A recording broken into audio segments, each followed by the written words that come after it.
புதுச்சேரியில் கணவரை பிரிந்து வாழும் பெண்ணை கொலை செய்து சாக்கு மூட்டையில் கட்டி மேம்பாலத்தின் கீழ் வீசிவிட்டு சென்ற சம்பவம் அதிர்ச்சியை ஏற்படுத்தியுள்ளது. புதுச்சேரி வில்லியனூர் தட்டாஞ்சாவடி பகுதியைச் சேர்ந்தவர் தமிழ்ச்செல்வி, வயது 41. கணவரை பிரிந்து வாழும் இவருக்கு ஒரு பெண் குழந்தை உள்ளது. இவருக்கும் கொம்பாக்கம் பர்னிச்சர் கடை நடத்தி வரும் ஐயப்பன் என்பவருக்கும் பழக்கம் ஏற்பட்டுள்ளது. இது நாளடைவில் கள்ளக்காதலாக மாறியுள்ளது. இந்த நிலையில் கடந்த 5 நாட்களாக தமிழ்ச்செல்வியை காணவில்லை என அவரது சகோதரர் வில்லியனூர் காவல் நிலையத்தில் புகார் அளித்தார். புகாரின் பேரில் வில்லியனூர் போலீசார் வழக்கு பதிவு செய்து விசாரணை நடத்தினர். விசாரணையில் தமிழ்ச்செல்வியின் செல்போன் எண்ணுக்கு அடிக்கடி ஐயப்பன் பேசியதை கண்டுபிடித்த போலீசார் அவரை காவல் நிலையம் அழைத்து வந்து விசாரணை மேற்கொண்டனர். அப்போது இருவருக்கும் ஏற்பட்ட பிரச்சனையில் ஆத்திரமடைந்த ஐயப்பன் தமிழ்ச்செல்வியை கொலை செய்து சாக்கு மூட்டையில் கட்டி உருவையாறு பாலத்தின் கீழ் வீசியது தெரியவந்தது.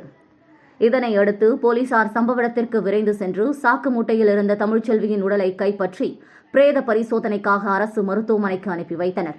மேலும் ஐயப்பனிடம் தீவிரமாக விசாரணை நடத்தி வருகின்றனர்.